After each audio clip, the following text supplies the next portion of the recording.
Hello YouTube drummers, I'm Tim Metz and welcome to my channel. As always, I'm here to help you with your journey in jazz drumming.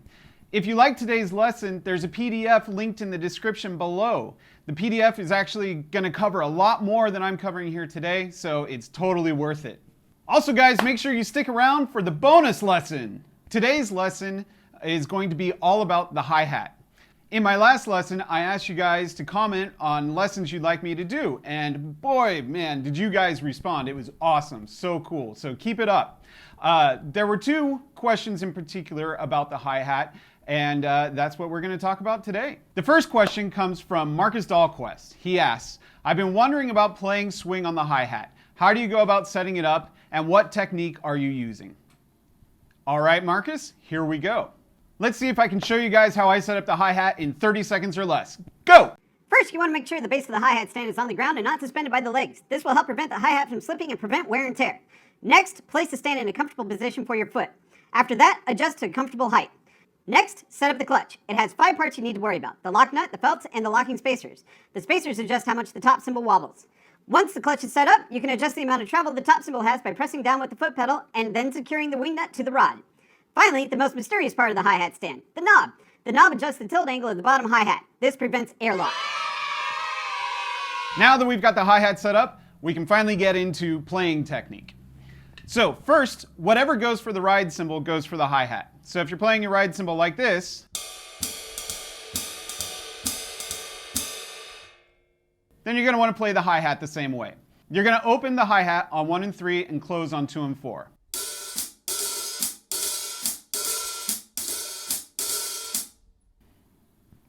Just that simple. Now, an important thing to remember is that you don't want to open it too wide. If you open it too wide, you get this sound. That's not what you want. You want just a little bit to give you some sizzle. You want the sizzle. Sizzle. If it's sizzling, you're happy.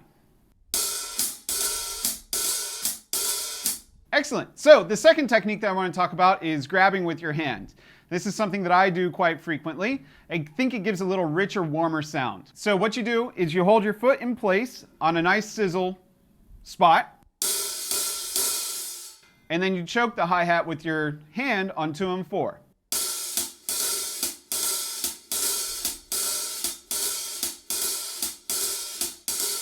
Hi-hat playing techniques. Woohoo! My next viewer question came from Mike Serra, and he wanted to know if I could do a lesson on hi-hat comping a la Beyond Bop Drumming by John Riley.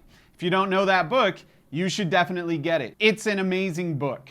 It's also very hard. It's very difficult. I think what Mike is asking is, how can you be better prepared to get into that book?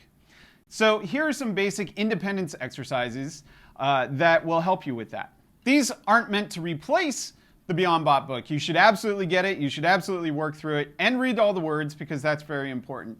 But this is supposed to help you get ready for that book. First, we're going to play 4 bars at a time with the hi-hat on 2 and 4, and then we're going to play 4 bars at a time with the hi-hat on quarter notes. And it's going to go like this.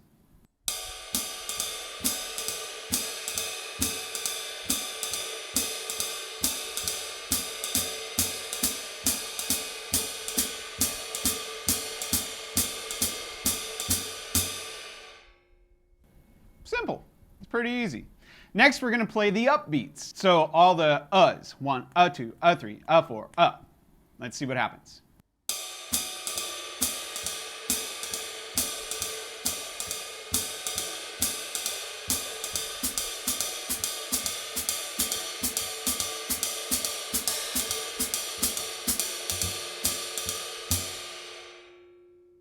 Great. Now, the PDF that I have linked in the description has a ton more exercises that I'm not going to get into here today. Check it out. It'll help you out a ton. The next thing that I'm going to talk about, Beyond Bop doesn't really cover. It's about playing unisons between the ride cymbal and the snare drum and filling in the gaps with the hi-hat. So this first exercise is going to go 1, 2, 3, 4, So let's see what that sounds like. I'll play 4 bars at a time, and then I'll play the exercise.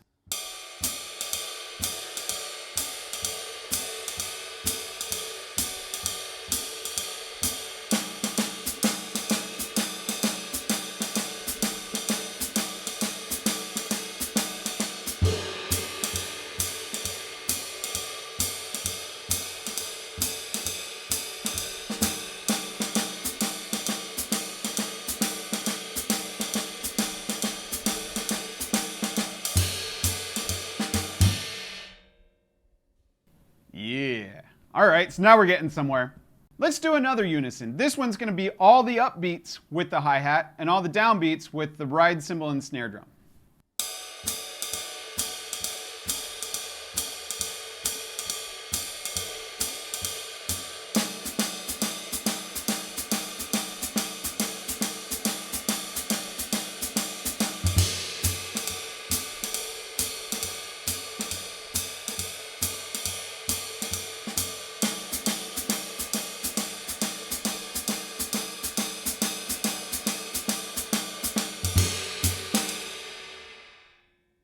All right, now it's time for the bonus lesson. Yay! All right, bonus lesson. So the bonus lesson is going to combine those two unison ideas into a 4-bar solo format. And it's going to sound like this. There's going to be 2 dot dot dots, right?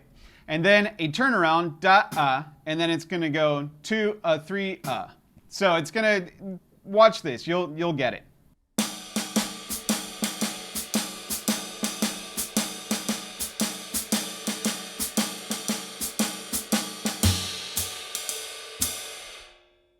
Did you get that? I'll play it one more time.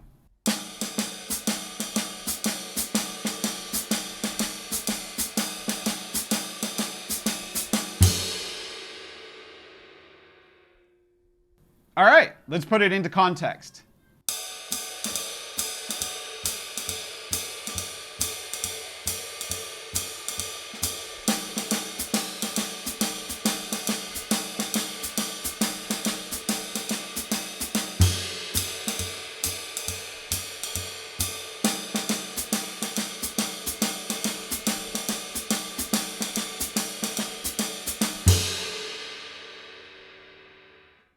Let's see what it sounds like faster.